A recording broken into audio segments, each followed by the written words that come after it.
되시기 바랍니다.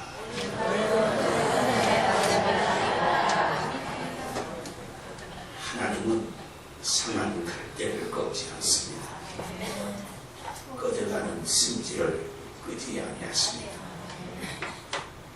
오늘도 우리가 세상을 살다 보면 여러 가지 상처가 있습니다. 성경의 상처는 외형적인 상처보다 마음의 상처를 치료하시는 하나님을 소개합니다. 우리가 성경에 보면 아브라함도 가정에 상처가 있었습니다. 결혼을 했는데 75세가 될 때까지 자녀가 없습니다. 심각한 일입니다. 그래서 그는 첩을 얻었습니다. 하녀로 있는 여인을 아내로 맞이해서 아이를 낳습니다. 그 아이가 커서 나중에 하나님이 내쫓으라니까 쫓은데 이거는 마음에 깊은 상처가 있는 겁니다. 가정에 상처가 있는 겁니다.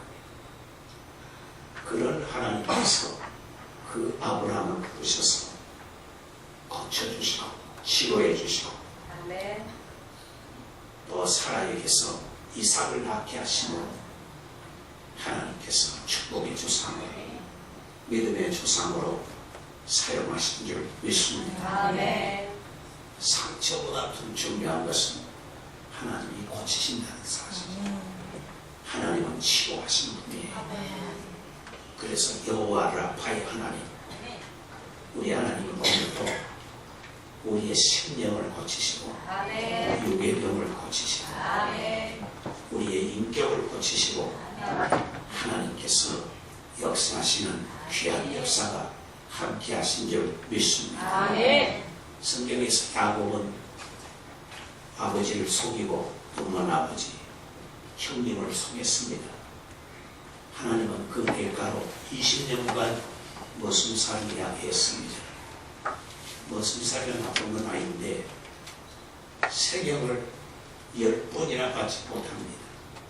이 세경을 10번을 못 받는 것은 10년 동안 세경은 1년에 한 번 받는 거니까요. 10년 동안 못 받은 겁니다. 가정은 많습니다. 식구들이 많아요. 그런데 굶고 있다는 가난이 얼마나 서럽고 힘든 것이. 부모가 자식을 보는 가난, 또 자식이 부모를 대하는 가난은 인간의 모진 고난의 극치라고 볼 수 있어요. 야곱은 그 형국을 다 경험했습니다. 그것이 야곱을 변화시키는 놀라운 역사였는데 하나님은 야곱을 그 고난의 현장에서 보여주지 아니하시고 애삼촌은 10번 품삯을 먹였지만 야곱에게 하나님께서 양들이 교배를 할 때 신풍나무 껍질, 사구나무 껍질, 버드나무 껍질을 덮게 놔두게 해가지고 그걸 바라보고 새끼를 가지는 양들은 천백이 양, 근실한 양을 이렇게 잉태하게 하셔서 나중에 외삼촌의 양보다 훨씬 더 많고 건실한 양으로 하나님이 축복해 주신 겁니다. 시련이 크면 축복이 크는 고난이 있으면 축복이 있습니다. 우리는 고난의 현장에서 슬픈 묵도를 들지 말고 고난 너머에 있는 하나님의 약속의 땅을 바라보며 인생을 사는 성도가 되어야 할 줄 믿습니다. 여러분이 잘 아시는 요셉은 예수님의 표상으로 됩니다. 그는 일찍이 어머니를 잃었습니다. 다른 형제들은 엄마라고 이름을 부르지만 요셉은 엄마를 부를 수 없습니다. 이건 정말 어머니를 일찍이 잃어버리지 못한 사람은 잘 모릅니다. 얼마나 어머니가 그립고 그렇겠습니까? 근데 거기서 끝나지 않습니다. 요셉은 형들에게 미움을 받아 시기를 받아서 거의가 죽게 될 정도로 얻어맞습니다. 다 죽으리라고 생각했는데 유다 때문에 요셉을 살렸습니다. 그 대가로 하나님께서 유다 족속을 축복하셔서 예수님이 오시게 한 것입니다. 유다란 말은 찬송이란 말인데 유다가 요셉을 죽이지 아니하시고 요셉을 살려줄 대가로 유다 지파에게 복을 주신 겁니다. 선한 끝은 있어도 악한 끝은 없는 것입니다. 선한 끝으로 우리는 가야 할 줄로 믿습니다. 아멘. 요셉은 거기서 멈추지 않고 노예로 팔려간 집안에 보디발의 집에서 사는데 성경대로 준수하고 성실하고 믿음이 좋았습니다. 그런데 남편이 출근하고 나서 보디발의 아내는 요셉을 유혹합니다. 인간적으로 보면 요셉이 보디발과의 유혹에 넘어가면 일심적으로는 편할 수 있어요. 보장받을 수 있어요. 그렇지만 요셉은 아무리 인간의 유혹이 있다 할지라도 믿음은 포기하지 않는 그런 사람이었어요. 여러분 세상을 살 적에 여러 가지 유혹이 있을 수 있지만 가장 견고한 반석은 믿음이 되어야 됩니다. 예수는 반석이요 말씀은 능력이요 성령은 주의 강한 전능의 영인 줄로 믿습니다. 그래서 우리는 오늘 또 진리로 무장하고 성령으로 충만하고 오늘 또 예수로 가득한 심령이 되어야 할 줄로 믿습니다. 결국 요셉은 억울한 옥살이를 했는데 판사가 서로 좌우를 정황을 다 살피지 아니하고 종신형을 건너내립니다. 앞이 캄캄합니다. 여러분요 억울한 이 일을 배웠습니다.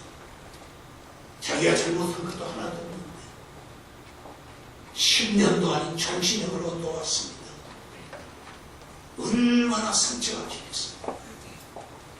감옥 속에 들어가서 하루를 지나는데 여러분 이집트의 감옥이라는 것은 캄캄하고 그리고 무거운 이 침이 발목에도 채여있고 그런 곳에서 종신형을 권도받았으니 기가 막히지 않습니다.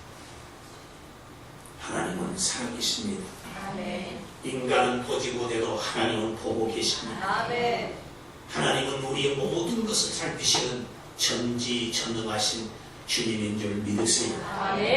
하나님은 역사하셨습니다. 요셉을 상처만 치료하신 것이 아니라 그 시련을 지난 다음에 더 좋은 것으로 역사하셔서 하나님께서 저 이집트의 국무총리로 사용하셔서 당시 세계의 부요국가로 하나님께서 들어쓰신 줄 믿습니다. 여러분 우리가 인생을 살 적에 내게 왜 이런 시련이 있고 상처가 있고 우리 가정에 고통이 있나 그렇게 생각하지 마시고 하나님은 좋은 것 준비하신 계십니다. 이 치료의 주님 상한 갈대를 꺾지 아니하시고 꺼져가는 심재를 끄지 하신 하나님은 요한복음 14장 16절에 성령을 보내주셔서 우리를 치료하시고 역사하신 줄 믿습니다. 신학교에서 가장 상처가 많은 사람은 베드로입니다. 베드로는 겉으로 보면 멀쩡한 사나이인데 나중에 예수님께서 십자가 지고 가실 때 지극히 적은 소녀에게 기집에게 예수님을 모른다고 3번이나 부인했습니다. 예수님 앞에 설 수 없습니다. 부끄럽습니다. 철석같이 예수님 어디 가시는지 저는 따라가겠다고 해놓고 예수님을 부인했으니까 어떻습니까? 그런데 예수님은 그 베드로를 찾아오신 겁니다. 마음의 상처를 안고 죄책감에 사로잡혀 있는 베드로에게 찾아오신 겁니다. 주님 찾아오시면 됩니다. 주님 찾아오시면 해결되는 줄로 믿습니다. 주님 찾아오셔서 물으셨습니다. 네가 나를 사랑하느냐? 우리는 문제가 있을 때 그 문제 때문에 괴로워하지 말고 나는 주님을 더 사랑하겠습니다. 나는 주님을 더 의지합니다 하는 믿음을 가지면 하나님께서 더 좋은 것으로 역사해 주실 줄 믿습니다. 어떻게 해서 베드로는 바꿔졌습니까? 그가 성령 충만 받기 전에는요, 주님을 부인했지만 성령 충만 받고 나서는 마치 예수님처럼, 마치 하나님이 그 종을 들어쓰신 것처럼 3,000명, 5,000명, 그리고 나면서 안진대 기다들 하나님께서 베드로의 기도를 통해서, 요한의 기도를 통해서 하나님이 고쳐주신 줄 믿습니다. 아멘. 고쳐주십니다. 오늘 읽은 성경 말씀은 다윗에 대한 얘기입니다. 다윗은 17살에 블레셋 장수 골리앗과 싸운 사람입니다. 그가 병사로 싸운 게 아닙니다. 아버지의 말씀을 듣고 형제들의 안부를 묻기 위해서 갔습니다. 갔더니 이스라엘 군인들과 블레셋 군인이 대치하고 있는데 이 전투가 이스라엘 형편으로서 이미 전세는 기울어졌습니다. 의욕을 상실한 이스라엘 군인들은 어떻게 하면 피할까 하고 이미 마음에 좌절과 실패로 가득 차 있었습니다. 그런데 또 문제는 다윗의 마음속에 이 골리앗이 주님을 모독하고 있는 겁니다. 너희가 믿는 하나님이 어디 있느냐고 그렇게 했습니다. 이게 너무 기가 막혀. 믿음을 갖는 다윗에게는 기가 막혀. 그런데 성경에 보면 다윗은 키가 적습니다. 그래서 갑옷을 입어도 안 맞습니다. 창을 들어도 힘이 없습니다. 17살밖에 안 된다. 그런데 하나님은 있는 것을 귀하게 여기는 자를 축복해 주십니다. 아멘. 그가 가지고 있는 것은 물맷돌이었습니다. 그 물맷돌을 사용해서 골리앗을 이긴 줄 믿습니다. 아멘. 여러분, 물맷돌을 가지고만 있으면 안 되고 예수 이름으로 만군의 여호와 이름으로 던질 적에 치료하시고 건지시고 승리하게 한 줄 믿습니다. 아멘. 여러분, 기도도 던지세요. 아멘. 봉사도 던지세요. 아멘. 예수 이름으로 말입니다. 아멘. 그럴 때 하나님께서 역사하신 줄 믿습니다. 아멘. 그런데 이 17살밖에 안 된 이 다윗이 무슨 전쟁에 대한 식견이나 전략이나 전혀 없는 사람이에요. 그런데 하나님이 다윗을 쓰시고 이 전쟁에서 다윗이 영으로 둔감합니다. 이스라엘이 영웅이 되어버려요. 왜냐? 큰 시험에서 이기니까 다윗이 큰 영웅이 된 거예요. 적은 시험에서 이기면 적은 축복이지만 큰 시험에서 이기면 큰 축복이 오는 거예요. 할렐루야. 아멘. 하나님의 복이 함께 하시기를 예수 이름으로 축원합니다. 아멘. 사울은 다윗이 간 데마다 이스라엘 백성이 사울은 천천히요 다윗은 만만히로 하니까 1등 공신인 블레셋과의 전쟁에서 1등 공신인 다윗을 시기하는 거예요. 그리고 시기로 끝난 것이 아니라 3,000명의 병사를 풀어서 다윗을 죽이라고, 체포해서 죽이라고 했어요. 이리 가도 다윗 죽게 됐고 저리 가도 다윗은 죽게 됐고, 그런데 다윗만 죽게 된 것이 아니라 다윗의 가족들이 다 죽게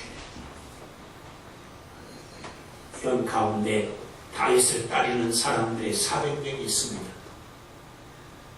400명의 사람들은 첫째는 환난을 당한다.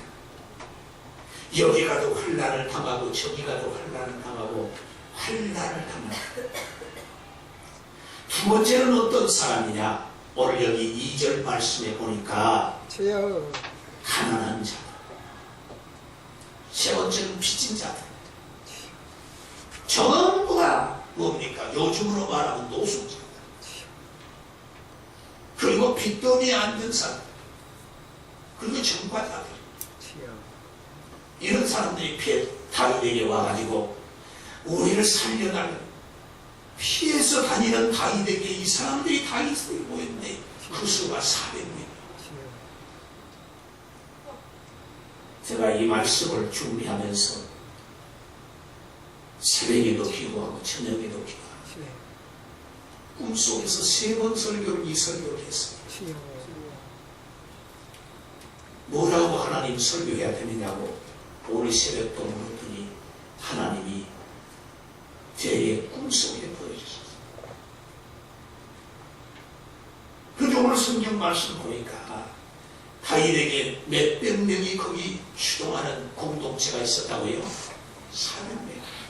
어떤 사람이라고 2절에 환난 당한 자, 빚진 자, 가난한 자 이런 사람들이 베드로 다윗을 따랐다.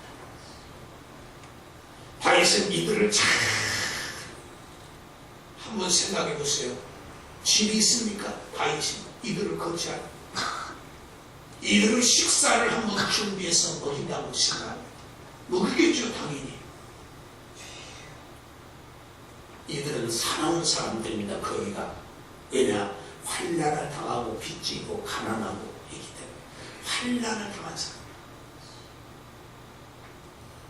그런데 다윗은 이 사람들을 잘 포용하고 이렇게 했는데 하나님께서 다윗을 들어 쓰시는 귀한 역사는 다윗의 리더십인데 우리가 생각할 때는요 사울과 전쟁하면 돼요.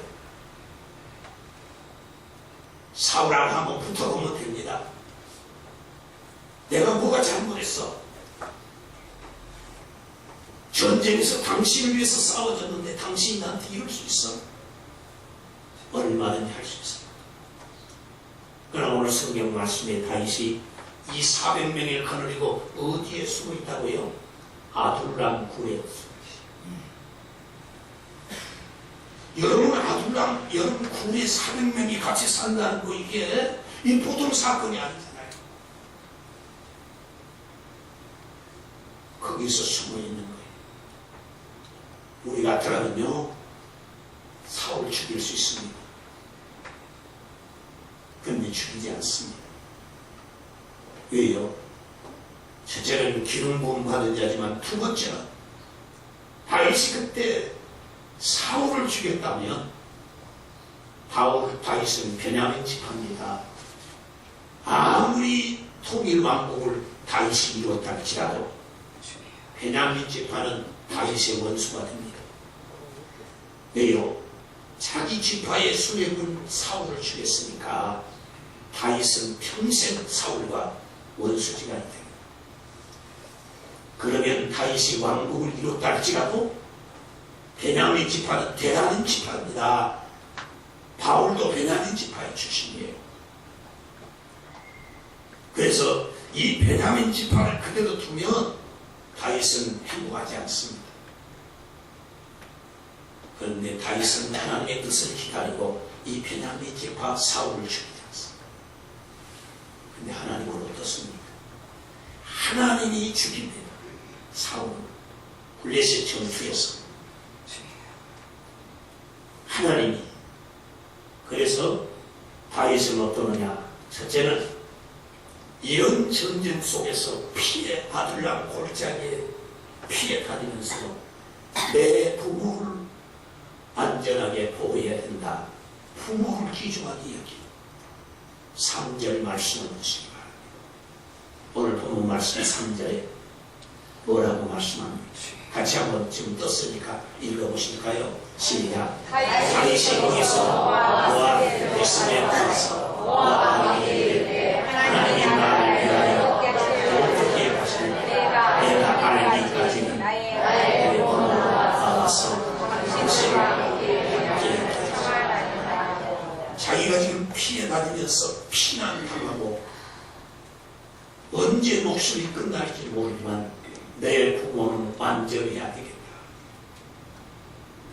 그래서 이스라엘도 아닌 이스라엘이 있으면 죽습니다. 그래서 부모를 어디다가요? 모압으로 모시고 모압이 어딘가요? 적국이야. 이스라엘의 적국이에요.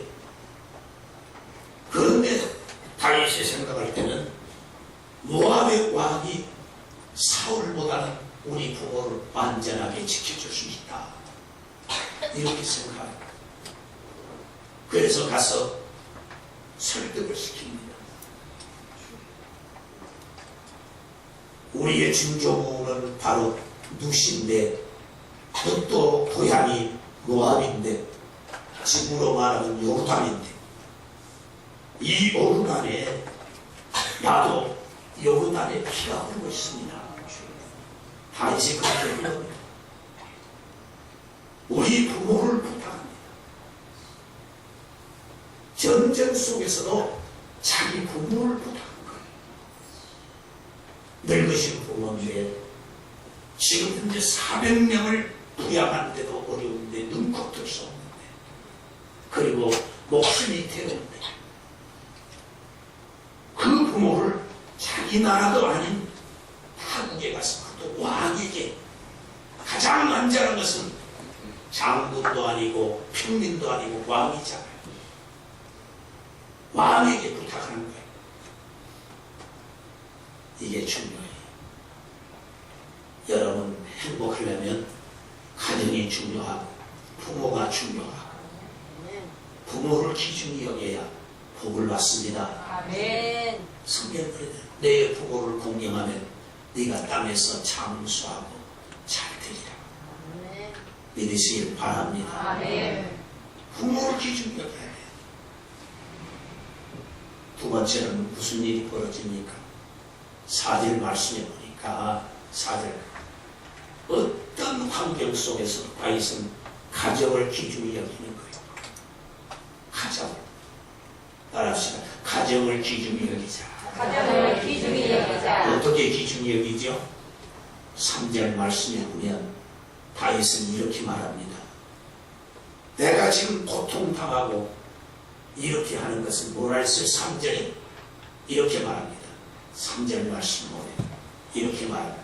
하나님이 나를 위하여 어떻게 하실 것을 내가 못하기까지, 지금 하나님이 나를 위해서 하시고자 하는 일이 무엇인가를 내가 깨닫기까지, 이게 중요해요.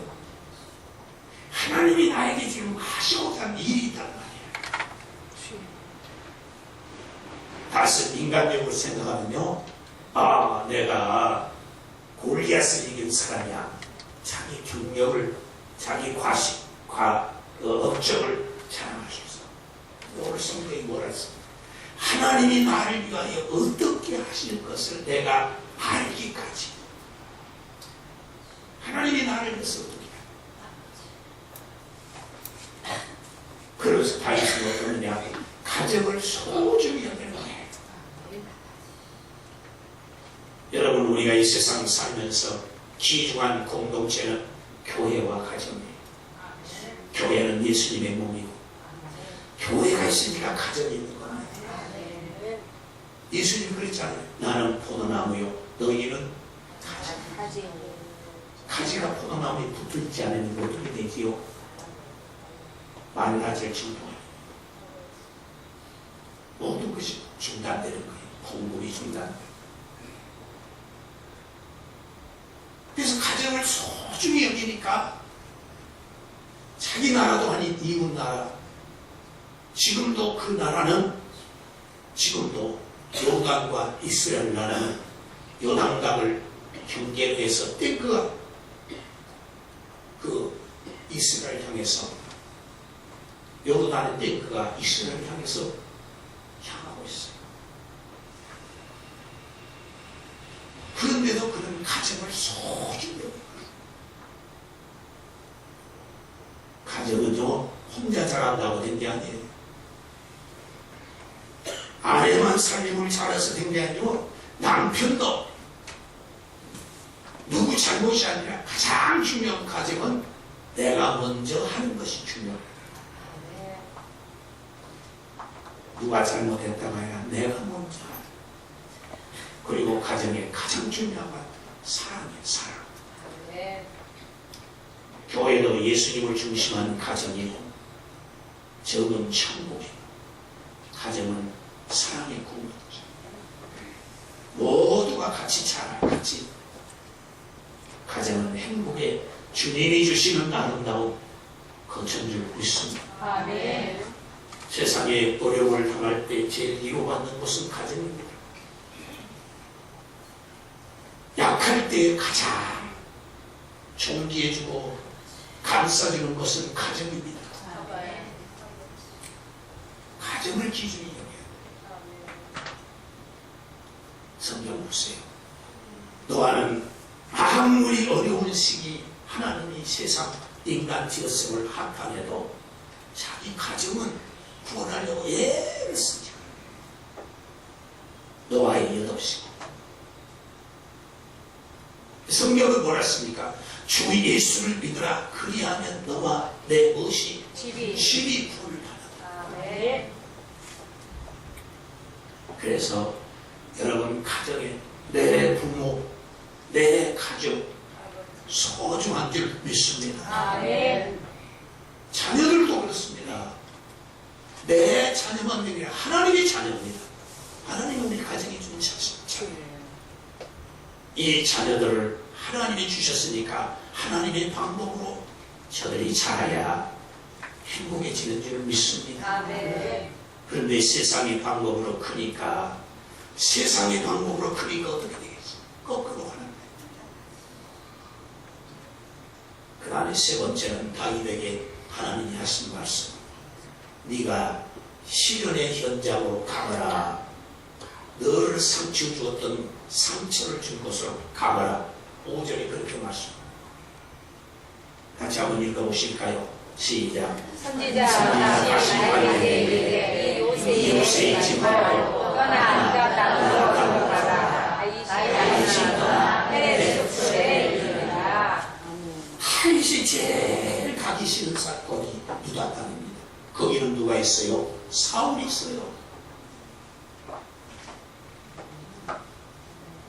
옛날에 우리 한국에요, 군인들이 훈련받으려면 먼 산을 갑니다. 얼마나 훈련이 고된지 제대하고는 그리항에서 수변도 보여. 다윗이요, 이것만 가고 싶지 않은 거예요. 유다 땅에는 오직 있으면 쳤고 요단에가 모압에다가 자기 부모를 거기다 모시겠어요. 사울이죠. 죽이려고 찾는데 목사님, 가시라는 목사님이 하신 말씀이 하나님의 말씀을 대언한 거예요. 여기 욥세란 말은 지금 현재 아둘람 굴입니다. 미스의 구에 여기가 네 영원한 욥세가 아니라는 거예요. 네가 돌아갈 것은 너를 상처 주고 너를 죽이려고 하는 유다 땅으로 가야 돼. 여러분, 성경에 보면 누가복음 15장에 탕자 비유가 있습니다. 이 탕자가 아무리 가난하고 힘들고 어렵지만 아버지 집으로 다시 간다는 것은 자존심이 상합니다. 내가 아버지 앞에 분깃을 다 가지고 나갔는데, 내가 성공해서 잘 거라고 내가 했는데 돌아간다. 죽기보다 차라리 죽었으면 더 힘든 거예요. 오늘 여기 성경 말씀을 보니까 유다 땅으로 가거라. 이건 자기를 지금 상처받는데 지금 상처를 주었던 곳으로 가라는 거예요. 가라는 거예요. 제가 어렸을 때요, 옛날에는요, 만년필이 있었어요, 없었어요? 만년필에 잉크가 나오면 뭘로 팔지요? 입으로 팔아요. 그러면 잉크가 어디에 묻습니까? 입에 묻습니다. 그런데 만년필이 여다가 잘못해서 병을 깨뜨렸습니다. 그리고 깨뜨렸으니까 아버지한테 야단 맞이 가서 도망을 갔습니다. 그 근데 시골에서 도망이 와야 저녁이 되면 어디로 와야 돼요? 집으로 와야 돼요. 집으로 오려니 이게 말이 돌아오려니까 뭔가 매개체가 있어야 되는데, 그러니까 어떠냐, 저희 고향은 어떤 집들은 대문이 있지만 지금요 우리 집은 대문이 없어요. 지금도. 그러니까 어떠냐, 저 밖에서 묻다 대문에서 우리 아버지 계시는가 안 계시는가. 저희 아버지 성격은 불입니다. 신마예요. 아주 불이에요. 그러니까 이거 어떡하. 그런데 제일 가장 이 아버지 마음의 이 촉매 부드럽게 해줄 분이 누구냐? 할머니. 할머니 계신가 안 계신가? 이거 집에 간다는 것이 쉽지 않아요. 다윗이 지금 유다 땅으로 간다? 죽었으면 죽었지 갈 수 없어. 그런데 오늘 성경은 말하기를 네가 있는 것은 모압 땅이 아니라는 거예요. 유다 땅이에요. 메시아는 어디서 옵니까? 유다 족속 다윗에서. 그때 다윗은 어떻습니까? 안 돼요. 저 못해요. 그렇습니까? 오늘 성경 말하는 떠나 어디로 들어갔어? 유다 땅으로 들어갔어.